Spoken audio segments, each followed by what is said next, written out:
So, no, I wouldn't say I have a passion for HR.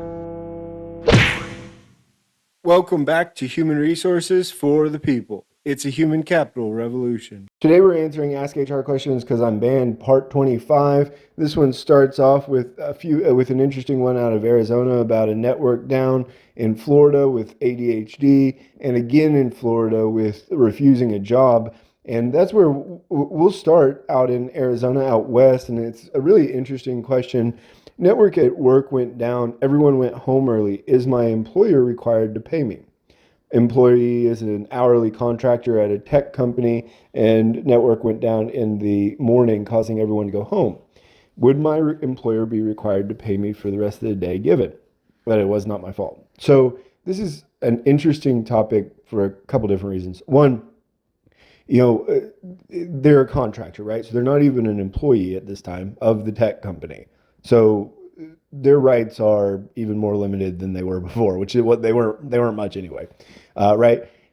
Beyond that, this is so people often wonder why you might go salaried, right? Because if you go salaried, you could have, you could work a whole lot more hours and not get compensated for that OT or whatever you're working. Here, this is where it pays to be salaried. For a salaried person, yes, they would be paid for the rest of the day, and for the rest of the week predominantly.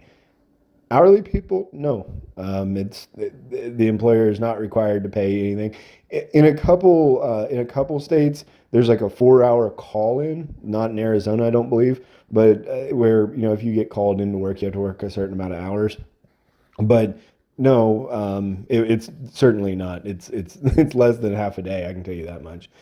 So I mean, I think that it's important. It's an important difference for people to understand between hourly and salaried and the rights that you have or don't have in the United States. Next up is from Florida, and it says, "What accommodations could someone with ADHD ask for?" And it just goes. It's pretty much the title. They struggle with time management, executive functioning, time blindness, and they work in project management, but they suffer from time blindness, which that's a dangerous combination, my friend. So they I chose this question to highlight here because I wanted to highlight a very important service that exists and something that everyone should know if they have a disability. And that's why I'm here today. AskJan.org is a really important website. Jan is the Job Accommodation Network. And they give you all sorts of ideas. They have an A to Z list of disabilities and accommodations. They have a whole library. They have everything you want about COVID. They are a leading source of free, expert, and confidential guidance on job accommodations and disability employment issues. And really the coolest part is, from an HR person, is that you can give them a call and ask them questions to give you guidance.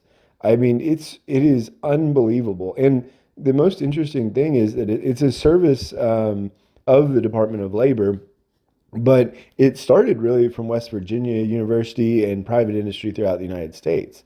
So I really feel like this is an important thing to highlight, an important thing to understand and know about, because Ask Jan is a critical component of people being successful. So please dig into that one if you need an accommodation, because this is a great resource. Finally, this one, it's sad, it cracks me up, but it's Florida. Can I get fired for refusing to do a job that's not mine? This person works at a nonprofit and they were hired to coordinate a shelter. Don't know what that means. I mean, I guess they, I don't know, hire or put the people in place at times, or I don't know. And the employer, the nonprofit, has been trying to force them into a social media marketing position instead of hiring someone else. They haven't gone to school for it, which I don't know that exists. I mean, it does exist, but it's strange. And they said, hey, I don't want to do it. And they said either they'll do it or they'll be terminated. And they asked, can they get fired? Yeah, they can fire you if your shoes are blue and they prefer red shoes. But yeah, I would really take this on because social media marketing can be really valuable, and it's a lot better skills than you're going to get out of coordinating a shelter. So I really if I were this person, I would be taking it with all.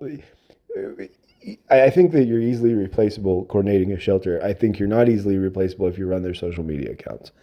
And I think that that's the way to look at some of these things, and then leverage it into a different role if you hate it. But they can absolutely uh, put you in a job that you don't like. Let me know what you think in the comments down below. I thought these were some interesting questions, and I really wanted to address the Jan one. It was important to me. Let me know in the comments down below. Like, share, and subscribe, and we'll see you on the next video. Bye, guys.